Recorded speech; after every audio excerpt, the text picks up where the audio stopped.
Hello, welcome to Fateh sir GS classes. हम आपके लिए लेके आ रहे हैं यूपीएससी 2022 प्रीलिम एमसीक्यूज की सीरीज। आज के लेक्चर में हम लोग देखेंगे सेट नंबर 11। जैसे कि आपको पता है, इससे पहले हम लोग ऑलरेडी 10 सेट कंप्लीट कर चुके हैं। अगर आपने वो नहीं देखे तो इस वीडियो के बाद वो भी ज़रूर देख लेना। और जैसे कि हमारा स्लोगन क्या है, प्रीलिम परीक्षा क्लियर करने का रास्ता। अगर आप इस सीरीज को फॉलो कर रहे हो तो जो आपका प्रीलिम क्लियर करने का सपना है वो कहीं ना कहीं सच होता दिखेगा, क्योंकि इस सीरीज में हम लोग लेके आने वाले हैं 1000+ एमसीक्यूज जो कि जीएस के होंगे। और इसमें जितने भी एमसीक्यूज होंगे वो करंट अफेयर के होंगे प्लस स्टैटिक होंगे। करंट प्लस स्टैटिक का ये प्रॉपरली एक ज्वाइंट पूरी की पूरी सीरीज है। इसमें स्टैटिक जैसे कि बाकी सब्जेक्ट है, ज्योग्राफी, पॉलिटी, हिस्ट्री, उन सब के भी होंगे।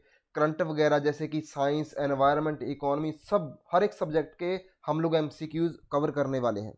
तो चलो स्टार्ट करते हैं आज का लेक्चर। हमारा आज का क्वेश्चन है क्वेश्चन नंबर फर्स्ट।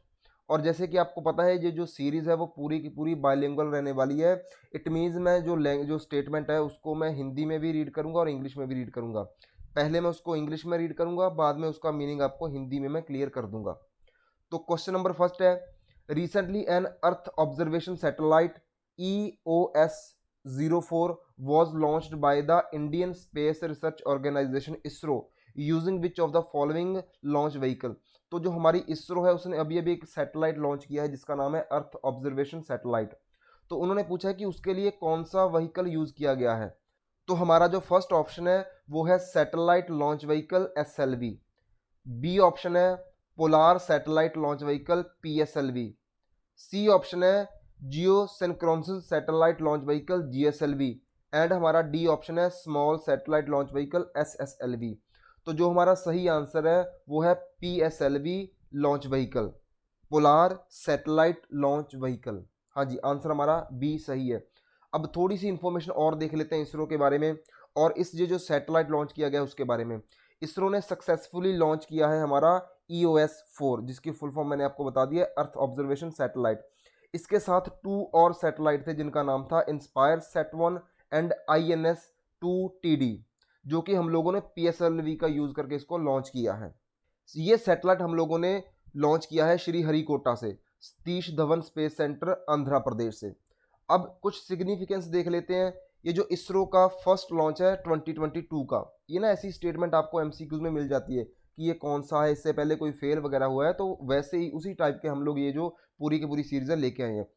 हमारा सेकंड पॉइंट है, ये एक फर्स्ट मिशन है। कब से? जब से GSLV F10 फेल हुआ था, तो मीन्स एक फेल टेस्ट के बाद ये उसके बाद हमारा फर्स्ट सक्सेसफुल लॉन्च है। उसके बाद ये एक फर्स्ट ऐसा मिशन रहा है जब से जो हमारे चेयरमैन है इसरो के S सोमनाथ, उनके टेन्योर का फर्स्ट मिशन है। अब आगे चलते हैं, इसका ऑब्जेक्टिव देख लेते हैं। ये एक 3 सैटेलाइट हम लोगों ने छोड़े हैं जो कि हमारे सन सेंक्रोन्सिस पोलार ऑर्बिट में है। तो आपसे ऑर्बिट भी पूछा जा सकता है कि कौन से ऑर्बिट में है। अब थोड़ी सी इंफॉर्मेशन देखते हैं EOS के बारे में। ये रडार इमेजिंग सैटेलाइट है जो कि हमें प्रोवाइड करेगा high quality images in all weather condition. जैसा भी मौसम हो उसी कंडीशन में हमें ये हाई क्वालिटी इमेजेस प्रोवाइड करेगा। ये इसका हम लोग यूज़ करेंगे ऐसी पिक्चर कैप्चर करने के लिए जैसे कि एग्रीकल्चर हो गया, फॉरेस्ट्री हो गया, फ्लड मैपिंग हो गया, सॉइल मॉइस्चर हो गया। तो ऐसी कंडीशंस पहले हम लोग उसकी इमेज लेंगे। अगर हमें कोई प्रॉब्लम दिखेगी तो उसका सोल्यूशन हम लोग देखेंगे। ये जो सैटेलाइट हमने लॉन्च किया है इसकी जो लाइफ है वो है 10 ईयर की है, 10 साल की लाइफ है। उसके बाद फिर से एक नया लॉन्च करना पड़ेगा भाई। सेकंड क्वेश्चन है, consider the following statement. Statement number first है हमारे पास, national health authority NHA has been constituted as a statutory body. इसमें बोला है कि एक स्टैट्यूटरी बॉडी है NHA। अब स्टैट्यूटरी बॉडी क्या है, जैसे कि आपको पता है, जिन्होंने भी ये वीडियो पूरी सीरीज देखी होगी उसको पता होगा, मैंने एक वीडियो में बताया है स्टैट्यूटरी बॉडी के बारे में, एग्जीक्यूटिव बॉडी के बारे में एंड कॉन्स्टिट्यूशनल बॉडी के बारे में। तो अगर आप नए हो तो पुरानी वीडियो ज़रूर देखना, आपके लिए ये बेनिफिट होगा। उसके बाद है second statement, the NHA is responsible for the implementation of the Ayushman Bharat प्रधानमंत्री जन आरोग्य योजना। जो प्रधानमंत्री जन आरोग्य योजना है उसको इम्प्लीमेंट करने के लिए एक रिस्पॉन्सिबल बॉडी है, ये भी इसमें कहा गया है। थर्ड स्टेटमेंट है हमारे पास, द आयुष्मान भारत प्रधानमंत्री Jan Arogya Yojana is a health insurance scheme, ये एक हेल्थ इंश्योरेंस स्कीम है, ये फुली फाइनेंस्ड है। इसको कौन कौन फाइनेंस कर रहा है? Central government and state government. अगर मैं इसको देखूं तो मेरी स्टेटमेंट नंबर फर्स्ट गलत है, सेकंड भी ठीक है, थर्ड भी ठीक है। तो अगर फर्स्ट गलत है तो मेरा ए ऑप्शन नहीं आंसर हो सकता, बी भी नहीं हो सकता, डी भी नहीं हो सकता, तो मेरा आंसर होगा ऑप्शन नंबर सी। अब देखते हैं कि ये गलत क्यों है, क्योंकि जो एनएचए है, नेशनल हेल्थ अथॉरिटी, ये सक्सेसर है हमारे पास नेशनल हेल्थ एजेंसी का। इट मीन्स इससे पहले एक और बॉडी थी जिसका नाम था नेशनल हेल्थ एजेंसी, उसी का नाम चेंज करके कर दिया गया है नेशनल हेल्थ अथॉरिटी। ये फंक्शन करती थी एज आ रजिस्टर्ड सोसाइटी, तो ये स्टैट्यूटरी बॉडी नहीं है कि रजिस्टर्ड सोसाइटी है, जिसको कि हम लोगों ने 2018 में इसको रजिस्टर किया था। एनएचए के जो गवर्नर चेयरमैन होते हैं, नेशनल हेल्थ अथॉरिटी के जो चेयरमैन है वो है हमारे union minister for the health and family welfare. याद रखना, चेयरमैन हमारे जो है हेल्थ मिनिस्टर हैं। अभी अगर स्टेट हेल्थ एजेंसी की बात करें, वो भी अपेक्स बॉडी है स्टेट लेवल पे। ये सेंट्रल लेवल की बॉडी है, वो स्टेट लेवल की बॉडी है, और वो रिस्पॉन्सिबल होती है प्रधानमंत्री की जो जो स्कीम है उसको इंप्लीमेंट करने के लिए स्टेट लेवल पे। क्लियर है जी। अब देखते हैं आयुष्मान भारत प्रधानमंत्री जन आरोग्य योजना स्कीम के बारे में। ये इंश्योर करती है 5 लाख रुपीज़ पर फैमिली के लिए। जैसे कि हमें पता है कि इंश्योरेंस स्कीम है, हर एक फैमिली को ये 5 लाख का इंश्योरेंस प्रोवाइड करती है, और वो भी सेकेंडरी केयर के लिए एंड टर्शरी केयर के लिए। हमें पता है जो हेल्थ सेक्टर है उसमें प्राइमरी सेक्टर होता है, सेकेंडरी सेक्टर होगा एंड टर्शरी सेक्टर होगा। ये जो हेल्थ इंश्योरेंस स्कीम है हमें सेकेंडरी एंड टर्शरी सेक्टर में प्रोवाइड करती है इंश्योरेंस। अब इस स्कीम के लिए जो टारगेटेड बेनिफिशियरी हैं उनकी आइडेंटिफिकेशन हम लोग कर रहे हैं सोशियो इकोनॉमिक कास्ट सेंसस 2011 के डाटे से। अभी ये जो इंश्योरेंस स्कीम है इसका जो फाइनेंस है, जैसे कि हम लोगों ने देखा सेंट्रल एंड स्टेट गवर्नमेंट दोनों कर रही है मिलके, उसमें सेंट्रल गवर्नमेंट का जो शेयर है वो 60% रहेगा, स्टेट गवर्नमेंट का शेयर है वो 40% रहेगा। कोई भी फैमिली के साइज में, उसकी एज में और जेंडर में रिस्ट्रिक्शन नहीं है। मीन्स फैमिली का साइज चाहे 2 मेंबर का हो चाहे 5 मेंबर का हो, कोई ऐसी हमें वो नहीं प्रोवाइड करते कि इतना ही फैमिली का साइज होना चाहिए। और ये कवर करती है प्री हॉस्पिटलाइजेशन 3 दिन के लिए and 15 days post hospitalisation. Means अगर आप हॉस्पिटल में अभी एडमिट नहीं हो उससे 3 दिन पहले का जो कवर होगा फाइनेंस उसको कवर करेगी, एंड 15 दिन आफ्टर हॉस्पिटलाइजेशन। ये एक पोर्टेबल स्कीम है। मीन्स आपके पास अगर ये स्कीम है, आप इस स्कीम के बेनिफिट लेना चाहते हो तो आप इंडिया में कहीं भी किसी भी हॉस्पिटल में हो तो आपको इसके बेनिफिट मिल जाएंगे, चाहे आप किसी भी स्टेट से हो। उसके बाद हमारा क्वेश्चन नंबर थर्ड है, the concept of union territories was introduce in India constitution. जो इंडियन कॉन्स्टिट्यूशन है उसमें जो यूनियन टेरिटरी का कंसेप्ट है वो कब से इंट्रोड्यूस किया गया है, कौन सी अमेंडमेंट में?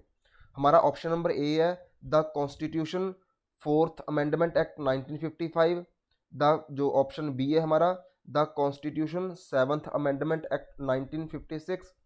हमारा सी ऑप्शन है the constitution 8th amendment act 1959।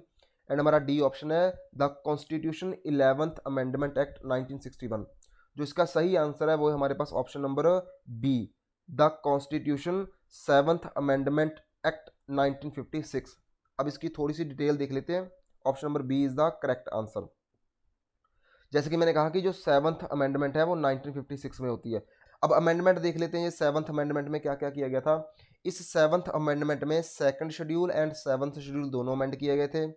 उसके बाद ये जो हमारे इंडिया में 4 कैटेगरी होती थी, part A, part B, part C, part D, इनको एबॉलिश किया गया एंड हम लोगों ने दोबारा से इंट्रोड्यूस किए थे स्टेट एंड यूटी का कंसेप्ट। उस टाइम पे मींस 1956 पे हमारे पास 14 स्टेट थी एंड 6 यूनियन टेरिटरी थी।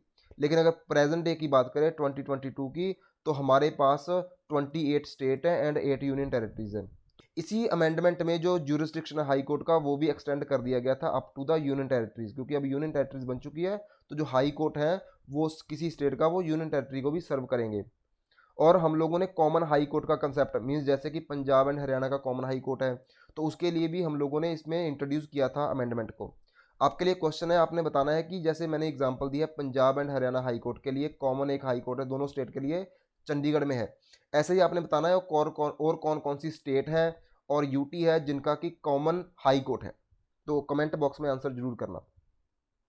क्वेश्चन नंबर 4 है, consider the following statement regarding the latest green hydrogen oblique green ammonia policy.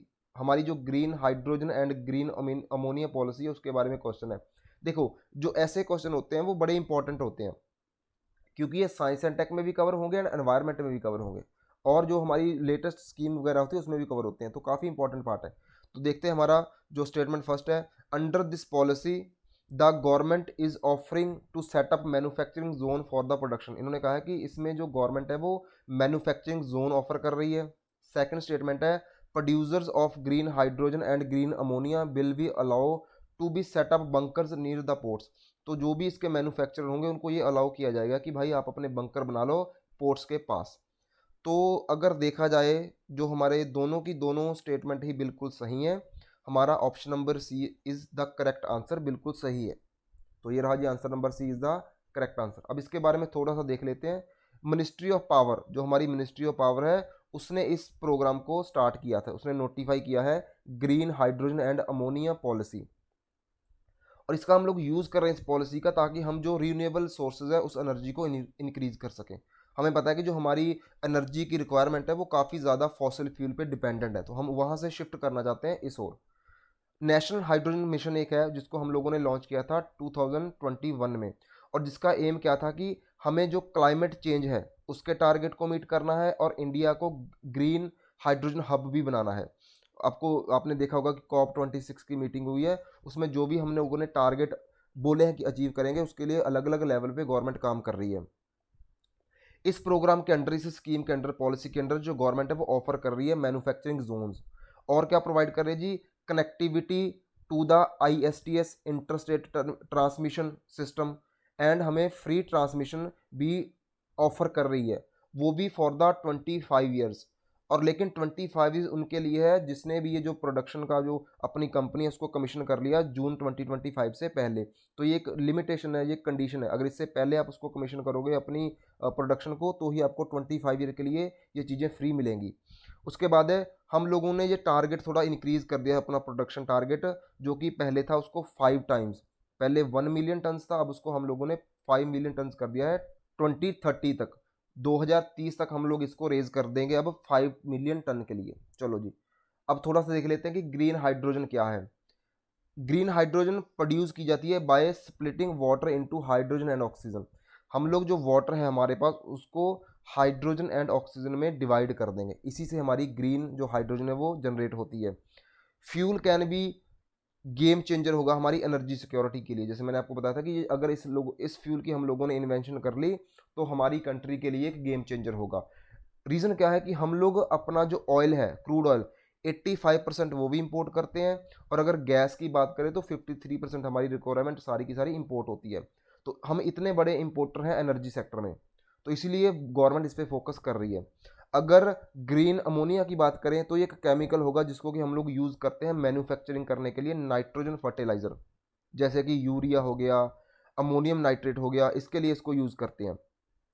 और इस अमोनिया जो है, ग्रीन अमोनिया, इसकी एक और अच्छी बात क्या है कि ये 100% रिन्यूएबल है और कार्बन फ्री है।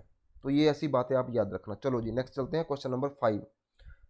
Consider the following global conventions. इसमें कुछ ग्लोबल कन्वेंशंस दी गई हैं, जैसे कि CMC, जिसकी फुल फॉर्म है कन्वेंशन ऑन माइग्रेटरी स्पीशीज़। उसके बाद है convention on international trade in endangered species. फिर है हमारे पास रामसर कन्वेंशन, एंड उसके बाद है united nation convention to the combat desertification. हमें इनको अरेंज करना है as per the year of launch, कब किसको लॉन्च किया गया है उसी हिसाब से इसको हम लोगों को अरेंज करना है। तो ये दिया गया है कि फर्स्ट पहले हुआ था, थर्ड बाद में हुआ था, सेकंड हुआ था, फोर्थ हुआ था, ऐसे दिया गया है। इसमें 2, 3, 4, 1 है, तो जो हमारा सही आंसर है वो है ऑप्शन नंबर सी, 2, 3, 1, 4। अब हम लोग इसको डिटेल से देखते हैं और साथ में ये भी देखेंगे ये जो स्कीम्स है वो किसके लिए है, पूरे की पूरी कन्वेंशन। फर्स्ट है हमारे पास convention on international trade in endangered species of wild fauna and flora. इसको जो हम लोगों ने फोर्स में लेके आए थे वो 1 जुलाई 1975 को। इसका काम क्या है, ये एक इंटरनेशनल एग्रीमेंट है जो कि गवर्नमेंट के बीच में है, और इसका एम है कि ये इंश्योर करता है कि जितने भी इंटरनेशनल ट्रेड हो रहा है, चाहे वो वाइल्ड लाइफ एनिमल में हो, चाहे वो हमारा प्लांट्स में हो, तो वो कहीं भी ऐसा ना हो कि जो थ्रेट क्रिएट करे उनके सर्वाइवल के लिए। तो हम लोग इसका यूज़ करके हम लोग ट्रेड तो कर रहे हैं, लेकिन वो ऐसा ट्रेड ना हो कि उनके सर्वाइवल को ही खतरे में डाल दे। उसके बाद है रामसर कन्वेंशन। जो रामसर कन्वेंशन है वो ईरानियन सिटी है एक रामसर की, ईरान की सिटी है रामसर, वहाँ पे ये कन्वेंशन हुई थी। और इसको हम लोगों ने लिखा था फॉर द वेटलैंड। आप लोगों ने सुना होगा वेटलैंड रामसर कन्वेंशन। तो हम इसमें कंजर्व करेंगे हमारे वेटलैंड्स को। इसको फोर्स में लेके आए थे दिसंबर 1975। ये दोनों क्लोज ऑप्शन है काफ़ी, है ये भी 75 ये भी 75, लेकिन वो जुलाई है ये दिसंबर है, तो इतने क्लोज भी आ जाते हैं। उसके बाद है हमारे पास कन्वेंशन ऑफ माइग्रेटरी स्पीशीज़, ये इसको बोन कन्वेंशन के नाम से भी जानते हैं, और इसको हम लोग फोर्स में लेके आए थे November 1 1983। फोर्थ है हमारे पास united nation convention to combat desertification, UNCCD। ये एक लीगल बाइंडिंग एग्रीमेंट है, जो कि हम लोग इसको यूज़ करते हैं एनवायरनमेंट एंड डेवलपमेंट के लिए। ठीक है, हम लोगों को एनवायरनमेंट को भी सेव करके रखना है और हमें डेवलपमेंट भी करनी है, और वो करनी है सस्टेनेबल लैंड मैनेजमेंट से। हमें जो लैंड है उसका सस्टेनेबल यूज़ करना है। इस कन्वेंशन को हम लोगों ने अडॉप्ट किया था दिसंबर 1996 में। और ये जो कन्वेंशन है वो स्पेशली एड्रेस करती है एरिड रीजन को, सेमी एरिड रीजन को, ड्राई सब ह्यूमिड एरियाज को, और जो कि हमारे लिए वल्नरेबल इकोसिस्टम होता है। मींस अगर कहीं वल्नरेबल इकोसिस्टम है, उसको सिक्योरिटी प्रोवाइड करने के लिए, उसको कंजर्व करने के लिए ये जो कन्वेंशन इसको साइन किया गया था। तो ये रहा हमारा आज का लेक्चर। अगर आपको यहाँ तक पहुँचे हो इट मीन्स आपने पूरी की पूरी वीडियो देखी है। अगर वीडियो अच्छी लगी हो तो प्लीज़ मेरे चैनल को सब्सक्राइब जरूर करना, और लाइक करो वीडियो को, शेयर करो वीडियो को अपने दोस्तों के साथ, और बार बार इसकी रिवीजन कर लेना, इसमें से नोट्स बना लेना, ताकि आपको एग्ज़ाम में ये बेनिफिट कर दे। ओके जी, thank you, have a good day.